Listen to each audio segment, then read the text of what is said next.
Hello guys, one second और welcome back to my YouTube channel. और आज की इस वीडियो में हम लोग बात करने वाले हैं एनसीईआरटी का चैप्टर जो पार्ट सेकंड है उसका चैप्टर नंबर 1 जो कि है अकाउंटिंग फॉर शेयर कैपिटल। और हम लोगों का इस वीडियो की पार्ट 1 है जो कि हम लोगों का एक रिवीजन बूस्टर चल रहा होगा। तो गाइस इसमें आज हम लोग पहला टॉपिक करने वाले हैं कंपनी। आप लोग ध्यान से समझिएगा और वीडियो को बिल्कुल भी स्किप मत करिएगा। अगर आपको वीडियो अच्छी लगे तो लाइक शेयर सब्सक्राइब जरूर करना और नोटिफिकेशन का बेल वाला आइकन जरूर ऑन कर लेना, जिससे आपको, क्योंकि हम लोग इसका डेली पार्ट अपलोड करते रहेंगे और आप लोगों को शेयर एक हफ्ते के अंदर पूरा एकदम रटवा दूंगा। तो गाइस चलिए वीडियो को स्टार्ट करते हैं। तो आज की वीडियो हम लोग का पहला टॉपिक है कंपनी क्या होती है। A company means a company incorporated और रजिस्टर्ड अंडर कंपनीज एक्ट 2013 और under any other companies act 1956 act before 2013।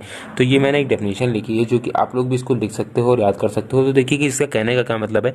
एक कंपनी कंपनी तभी कहलाएगी जब वो इनकॉर्पोरेट हो और रजिस्टर्ड हो। इनकॉर्पोरेट का मतलब मैं आपको थोड़ी देर में बता दूंगा, बट आपका रजिस्टर्ड का मतलब मैं आपको बता देता हूँ। रजिस्टर्ड का मतलब दर्ज कराना। जैसे आप लोग स्कूल में अपनी अटेंडेंस लगाते हो, वैसे ही कंपनीज को कंपनीज एक्ट में रजिस्टर्ड होना पड़ता है, तभी वो इंडिया में कंपनीज के नाम से जानी जाती हैं। वरना वो जो होता है हमारे लॉ के अंदर नहीं होंगी तो उन्हें कोई सपोर्ट नहीं मिलेगा गवर्नमेंट के ज़रिए और वो कभी भी फंस सकती हैं किसी भी चीज़ में। इसलिए उनको रजिस्टर्ड होना कंपलसरी होता है। तो अभी तो प्रेजेंट टाइम में 2013 कंपनीज एक्ट चल रहा है तो उनको उसके अंदर रजिस्टर्ड होना पड़ेगा। लेकिन 2013 से पहले हमारे यहाँ 1956 का कंपनीज एक्ट चलता था तो वो उसमें रजिस्टर्ड थी। लेकिन अब 2013 में उनको होना पड़ेगा, या आने वाले टाइम में कोई भी कंपनी अगर कंपनी फॉर्म होती है तो वो हमारा 2013 कंपनीज एक्ट में ही रजिस्टर्ड होगा। तो चलिए कंपनीज आपको समझ में आ गया होगा। अब इसके बाद करते हैं कि फीचर क्या होते हैं कंपनीज के। बॉडी कॉर्पोरेट, जो हम लोगों ने यहाँ पे इनकॉर्पोरेशन पढ़ा था वो मैं आपको यहाँ पे बताने वाला हूँ कि बॉडी कॉर्पोरेट होता क्या है। तो क्या बॉडी कॉर्पोरेट मैं आपको बता देता हूँ कि बॉडी कॉर्पोरेट होता क्या है। देखिए बॉडी कॉर्पोरेट का मतलब अ कंपनी इज फॉर्म्ड। देखिए हमारे भारत में कंपनी तभी फॉर्म होती है जब वो रजिस्टर्ड हो। अगर हमारे यहाँ की कंपनी रजिस्टर्ड नहीं है तो वो गैस रजिस्टर्ड नहीं है तो वो कंपनी कंपनी नहीं कहलाएगी। और लॉ के जो हमारे यहाँ का लॉ है वो कुछ प्रोविजंस भी अब जारी करता है, तो उनको सारी कंपनीज को वो फॉलो करना पड़ता है और ज़रूरी है वो फॉलो करना अगर वो कंपनीज बनना चाहती हैं तो रजिस्टर्ड तो उन्हें होना ही पड़ेगा। क्योंकि अगर हमारे यहाँ कंपनी रजिस्टर्ड नहीं है तो उनको नाम नहीं दिया जाएगा कि वो कंपनीज एक्ट में रजिस्टर्ड ही नहीं है, तो उन्हें कंपनीज का नाम दिया ही नहीं जाएगा। तो हमारा दूसरा है इसका सेपरेट लीगल आइडेंटिटी। हमारे यहाँ की जो कंपनी होती है या कोई भी कंपनी होती है वो अपने नाम से जानी जाती है। जैसे अपने यहाँ ले लीजिए जियो को ही, तो क्या वो मुकेश अंबानी के नाम से जानी जाती है? नहीं, वो रिलायंस के नाम से जानी जाती है। वो पूरे ऑल ओवर इंडिया में रिलायंस के नाम से फेमस है। तो ऐसे ही जो कंपनीज होती हैं वो अपने खुद के नाम से जानी जाती हैं, ना कि वो ओनर ना कि मेंबर के नाम से जानी जाती हैं। अगर कोई भी जो प्रॉपर्टी से डील करती है कंपनी वो खुद के नेम से करती है, ना कि ओनर और मेंबर्स के नेम से। तो ये था। देखिए आप लोग इसका मेन चीज़ मेरा वीडियो बनाने का है कि ये मैंने अपने सेल्फ नोट्स आप लोगों को दिए हैं, तो आप लोग इसको पढ़ लीजिए। देखिए 3-3 लाइन के हैं और आपको इससे पूरे नंबर मिलने वाले हैं, तो इसको आप लोग जरूर लिख लीजिएगा और याद कर लीजिएगा। चलिए करते हैं अपना थर्ड पॉइंट जो कि है परपेचुअल सक्सेशन। ये भी एक अच्छा फीचर है। परपेचुअल सक्सेशन कहता है कि कंपनी, देखिए एक आप लोगों को ये तो पता है कि कंपनी एक आर्टिफिशियल पर्सन है। कंपनी एक आर्टिफिशियल है इसलिए, और वो लॉ के द्वारा बनाई गई है, उसको लॉ ने बनाया है तो वो कंटिन्यू करेगी, हमेशा हमेशा कंटिन्यू करेगी, कभी एग्जिस्ट नहीं होगी। बट उसके मेंबर जो होंगे वो चेंज होते रहेंगे, मेंबर आएंगे जाएंगे, लेकिन कंपनी को कोई फर्क नहीं पड़ने वाला। मेंबर में कम और go but companies continue. Member आएंगे और जाएंगे लेकिन कंपनी को कोई फर्क नहीं पड़ने वाला। तो ये है परपेचुअल सक्सेशन कि कंपनी हमेशा चलेंगी, लॉन्ग टाइम नो एंड, हमेशा चलेंगी कंपनी। इसके बाद आता है हमारा कॉमन सील। कॉमन सील क्या होता है मैं आपको बता दूं। कॉमन, देखिए कंपनी एक आर्टिफिशियल पर्सन है तो वो अपने हाथ, उसके हाथ पैर तो है नहीं तो वो साइन नहीं कर सकती है, इसलिए उसका खुद का एक स्टैंप बनाया जाता है, ओन सील होती है कंपनी की। तो हर डील को वो सिग्नेचर के जरिए बताती है कि हाँ ये हम लोगों ने एक्सेप्ट किया है या रिजेक्ट करा है, तो वो उसका ऑफिशियल सिग्नेचर बन जाता है, जिससे सबको पता चले कि हाँ ये कंपनीज है, ये कंपनी है। क्योंकि देखिए कंपनी खुद के नाम से जानी जाती है इसलिए सिग्नेचर भी कंपनी का खुद का ही होगा। तो ये था कॉमन सील। इसके बाद आता है ट्रांसफरेबिलिटी ऑफ शेयर्स। क्या होता है ट्रांसफरेबिलिटी ऑफ शेयर्स? होता है कि अगर कोई कंपनी पब्लिक लिमिटेड है तो वो अपने शेयर को आसानी से ट्रांसफ़र कर देगी। अगर वो कंपनी पब्लिक नहीं है और प्राइवेट है तो वो कंपनी आसानी से तो क्या अपने शेयर को ट्रांसफ़र कर ही नहीं सकती, क्योंकि पब्लिक लिमिटेड में जो शेयर होते हैं वो अपने ही किसी रिलेटिव या जानने वाले को दिए जाते हैं, ना कि पब्लिक में इशू करे जाते हैं। तो ये ट्रांसफरेबिलिटी ऑफ शेयर, तो ये आप लोग याद रखिएगा, ये एक जरूरी पॉइंट है मेरे हिसाब से, क्योंकि इससे काफ़ी बार क्वेश्चन आ चुका है सीबीएसई में। तो चलिए इसके बाद करते हैं अपना अगला वाला टॉपिक। तो इसके बाद हम लोग पढ़ने वाले हैं कि शेयर होल्डर कौन होते हैं। The share capital which is invested by the person is called share holder. ये देखिए मैंने यहाँ पे कैपिटल लिख दिया था, तो मैं यहाँ पे होल्डर लिख देता हूँ। देखिए, तो शेयर होल्डर कौन होते हैं? जो शेयर कैपिटल लगाई जाती है कैपिटल में, तो वो जो शेयर कैपिटल लगाते हैं उन्हीं को हम लोग कहते हैं share holder. The share capital which is invested by the person, जो शेयर कैपिटल जो होती है वो इन्वेस्ट करी जाती है किसी पर्सन के द्वारा, तो उस पर्सन को ही हम लोग कहते हैं शेयर होल्डर। इसके बाद आता है इसकी शेयर क्या होता है? The amount contributed by the share holder in the company called share. तो जो अमाउंट होता है कंट्रीब्यूट किया जाता है शेयर होल्डर के द्वारा, शेयर होल्डर भी आपने पढ़ लिया क्या होता है। तो जो वो शेयर होल्डर जो अमाउंट को कंट्रीब्यूट करेंगे कंपनी में, उसी को हम लोग कहते हैं क्या? शेयर कहते हैं हम लोग उसी को, कि जो अमाउंट कंट्रीब्यूट किया जाता है शेयर होल्डर के जरिए हमारी कंपनी में, उसी को हम लोग कहते हैं शेयर। इसके बाद आता है कि categories of share capital. Share capital को कुछ कैटेगरीज में रखा गया है, जो कि 6-7 पॉइंट से मैं आपको एक्सप्लेन कर देता हूं। तो पहला है हमारा अथराइज्ड कैपिटल।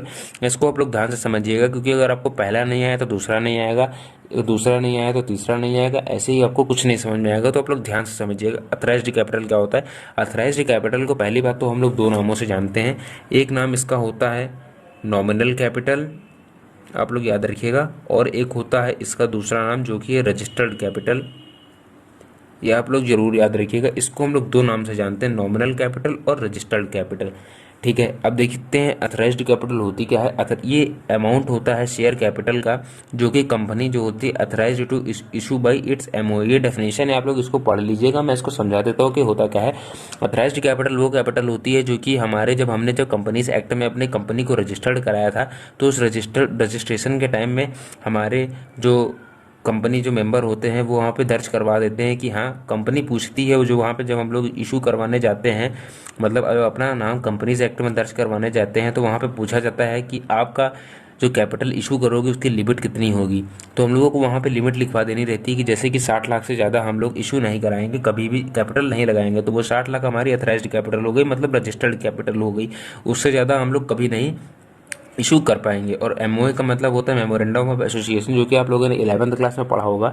फिर भी मैं आपको बता दूं, मेमोरेंडम ऑफ एसोसिएशन होता है रूल्स और रेगुलेशन की एक बुक होती है, जो कि फर्म के अंदर बनी रहती है, जिसके अंदर जो भी चीज़ होता है या होने वाला होता है या हुआ है या होगा, जो भी होता है सब इसके अंदर लिखा रहता है। तो इसके अंदर ये भी लिखा रहता है कि अथराइज्ड कैपिटल इससे ज़्यादा नहीं हो सकती।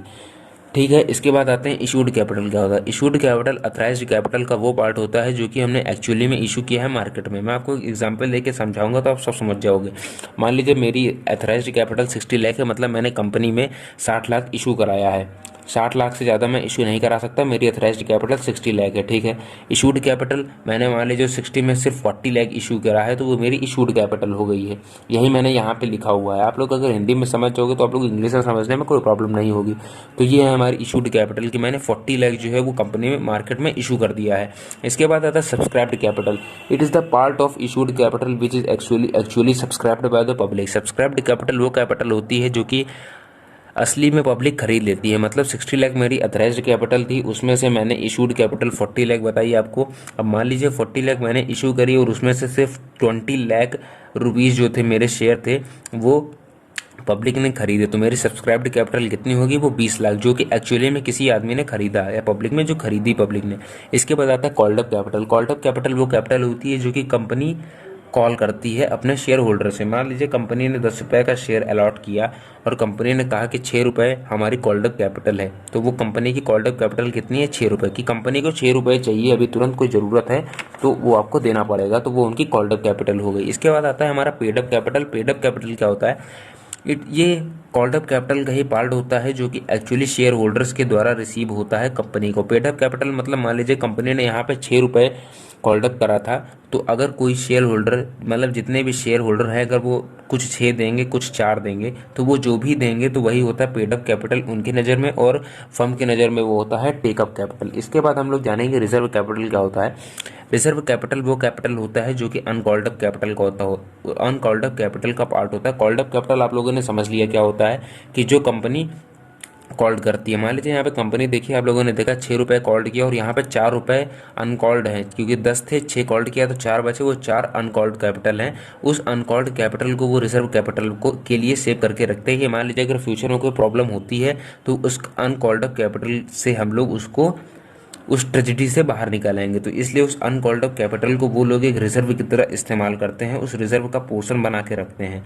ये था रिजर्व कैपिटल। इसके बाद कॉल इन एरियर्स क्या होता है? कॉल इन एरियर्स वो होता है, अगर मान लीजिए कंपनी ने कॉल्ड अप करा था, जैसे कि यहाँ पे 6 रुपये कंपनी ने कॉल्ड अप किया था, तो अगर कोई शेयर होल्डर वो अमाउंट देने में सक्षम नहीं है या वो उस कॉल पर अमाउंट नहीं पे कर पाता है, तो उससे हम लोग कहते हैं उसके अमाउंट को रखा जाता है कॉल इन एरियर्स में। तो गाइस ये थी आज की वीडियो। अगर आपको वीडियो अच्छी लगी हो तो यार लाइक शेयर सब्सक्राइब जरूर करना और नोटिफिकेशन वाला आइकन ऑन रखो, क्योंकि आप लोगों को चैप्टर बहुत जल्दी आने वाला है समझ में, क्योंकि इसका एक सेकंड पार्ट और आएगा जिसमें आपको थ्योरी के साथ साथ कुछ न्यूमेरिकल भी आप लोग मिल जाएंगे, जो कि मैं आपको बहुत अच्छे से बताने वाला हूं। तो इस वीडियो को जरूर लाइक करना और कमेंट में बताओ। अगर आपको इस पूरे का मेरे सेल्फ नोट्स का PDF चाहिए तो मैं आपको टेलीग्राम चैनल पर शेयर कर देता हूँ। तो थैंक्स फॉर वॉचिंग।